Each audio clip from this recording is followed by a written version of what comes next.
So Skyfall is the third film that Daniel Craig is in playing James Bond, the widely popular spy, secret agent, murderer, legally murderer, and it's following up one of the biggest disappointments, Quantum of Solace, and it's like 50 million times worse.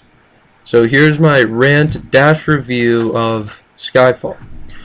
Now, I knew I wasn't going to like this movie very much from the get-go when the first scene includes one of my pet peeves in action movies, two characters fighting on top of a train, which is moving, which is impossible. And then Daniel Craig goes and takes a construction plow thing. The keys are just in it, you know, it's on, working fine.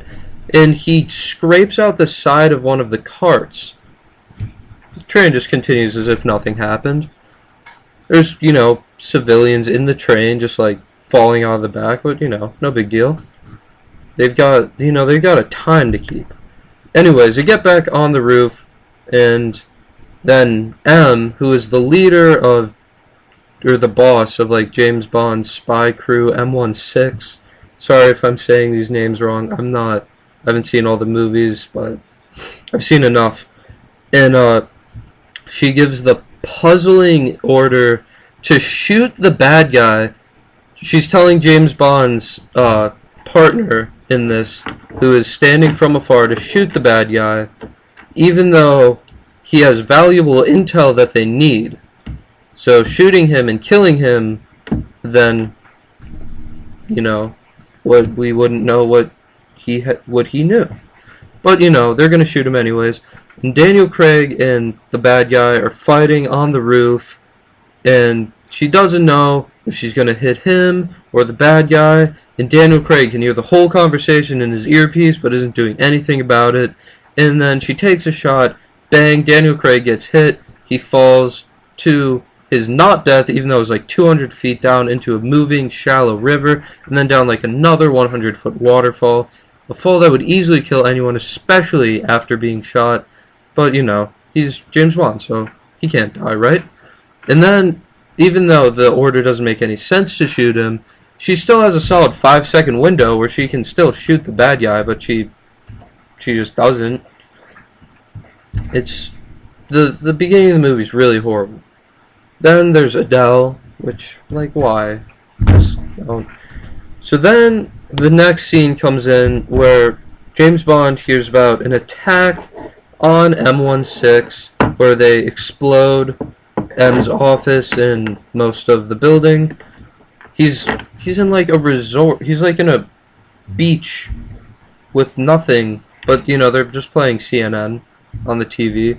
So he comes back, he sneaks into M's house the day after she was apparently attempted to be assassinated. There's no one there. Who cares? Anybody could have gone in there. Why not? Then he goes back to M16 in the completely unknown spot that is their backup area. He doesn't even know about it. That leads me to believe only like 3 or 4 people would know about it. This is going to end up being important later on in the movie. And they're running him through all these tests, trying to see if he's going to be, you know, physical enough to do the stuff he needs to do. And they do the cliche where the guy's briefing him on the mission and he tells him like one thing during each test. And like, that's just stupid. And then the best part, the funniest part of this movie, he's being interviewed by like a psychiatrist and they're doing word association. So one of the words is like, the psychiatrist says one word and James Bond says the first thing that comes to his mind. And he says, murder. Employment. They do a few more examples like this, so it all makes sense. And for some reason, the psychiatrist then says Skyfall, which is not a word. And they only put that in there because it's the title of the movie. It doesn't make any sense. They just shoehorn it in there. Why not? Nothing else in this movie makes any sense. So next, even though he was not physically... This is going to contain a lot of spoilers, by the way. Next, even though he was not physically prepared to do any of the stuff that he needs to do. He's sent out on a mission where I believe he's sneaking up on the guy who was from the first fight scene, and the guy is sniping some people in their hotel building. James Bond just watches. He's like, yeah, you can finish up. I'll get to you later. Just let some innocent people get shot. Then he attacks him, and he finds a poker chip, which leads him to some casino, where he then meets the Bond girl of this movie, who's a child sex slave. Yeah, that's what I want the Bond girl to be, a sex slave. Then, as he's leaving the casino, for some reason he's attacked by 3 huge Asian gentlemen. One of them is eaten by a Komodo dragon, because, you know, that happens. That made a lot of sense. It's like, they're disguising themselves as such a serious movie, and then they put hilariously out of place things in it. Like, I don't know what they were thinking with that. It's really frustrating. And then in the next scene, he sneaks onto the sex slave girl's boat where she's taking a shower. He just jumps right in. Hey, why not? She probably has tons of childhood trauma of being molested and raped. But hey, she probably won't mind if I just jump in the shower with her real quick. It doesn't matter. She didn't mind. So then she takes him to Javier Bardem's island. He is the main bad guy in the movie. He plays Silva. And one of the things we learned really quickly about Silva is that he's gay, which is interesting because I don't think there's ever been a homosexual bad guy in the movie. And I thought, this could be interesting. They could do something with this. They didn't. They just put one really awkward scene in there for like 30 seconds and never alluded back to it ever again. So then Silva's showing him around the island, and eventually he shoots the girl that James Bond just made love with the night before. James Bond doesn't care. Just, you know, whatever. I don't care. Which is completely against his character, but, you know, this guy probably never even saw a James Bond movie in his life when he was writing it. So then M16 comes to the island, and they arrest Javier Bardem. And this is where his plan starts to come in motion. His plan that was probably ripped off from The Dark Knight Rises, where the Joker gets intentionally captured. But you know what? The Dark Knight, I'm sorry. Not The Dark Knight Rises, The Dark Knight. But, you know what? I don't know that for sure, but it was. Anyways, so let me just give you a rundown of Silva's plan real quick. His motive, by the way, is to get M. Because M gave him to some terrorists, I forget exactly who, and like it was basically like they would kill like several agents of theirs if she didn't give him over, and so she did, and they tortured him, and it was bad. But he's back, and he's ready for vengeance, and he wants to humiliate her, and he wants to kill her, you know. So it all starts when he blows up her office. Well, she's not in it. But he knew that she wouldn't be in it somehow. No, because he's a hacker. See, he can just hack infinite information that probably is not on the internet. He then is relying on James Bond to find the poker chip which will lead him to the casino, and then at the casino meet the girl who will take him to the island. Then he's relying on being captured and put into a glass structure, probably 3 times taller than he is, that he will somehow be able to escape from.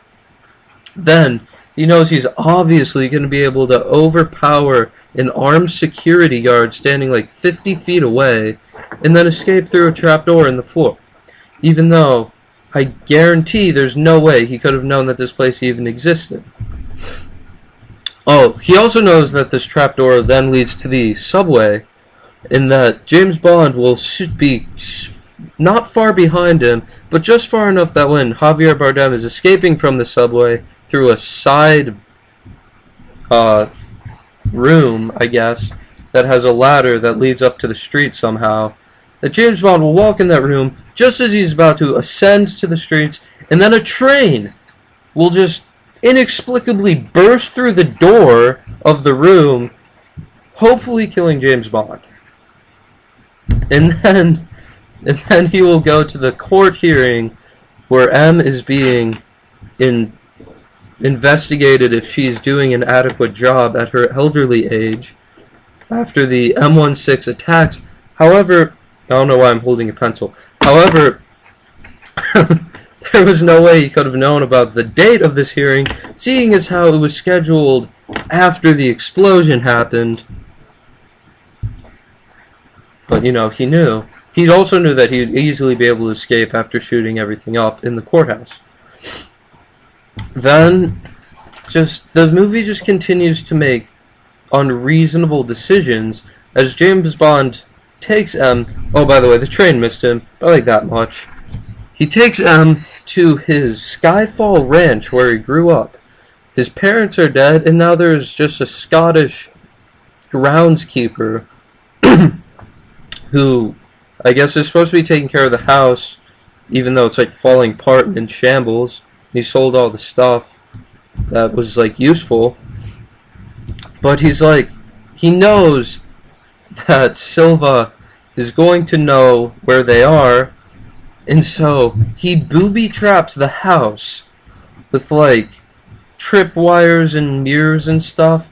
He might as well put some tacks on the top of the stairs and burn the doorknob. Just completely rip off Home Alone. Who cares at this point? Because that's what it is. It's adult Home Alone at this point. And sure enough, Silva comes in. To this point, he's been a very calculated, he's been a very smart, if you will, even though he hasn't been at all, villain. But he just comes in with helicopters and guns, you know, nothing too extreme here. I mean, James Bond could have easily just, like, gone to where all the police officers and spy agents are, and this wouldn't be a problem. He wouldn't be trying to hold off 2 helicopters of bad guys with artillery in a broken down house. But, you know, I mean, that would just only make too much sense. So, they give a noble effort, but, eventually, it looks like M and the gatekeeper might escape, but the gatekeeper, like, twists his ankle or something cliche like that, and so they're waving a flashlight around in the middle of a field. You're the head of a spy agency, and you're trying to be stealthy, and you're just waving a flashlight around. So then Silva comes up behind her, and now they're in a church. They're in a church that's just in the middle of this field. And Silva comes up, and he kills M. Spoiler alert, M's dead. James Bond comes in, and he kills Silva. And I don't know what happened to the groundskeeper, but I hope he died too. And anyways, let's just look at the motives and accomplishments of all the characters. Judi Dench's motive was to stay ahead of the M16 agency. She failed because she died. Daniel Craig's motives in this movie was to prove to Judi Dench that he was still a valuable field agent and to protect her. He failed miserably because she died. Javier Bardem's motive was to kill Judi Dench, so technically he completed it, but he also died?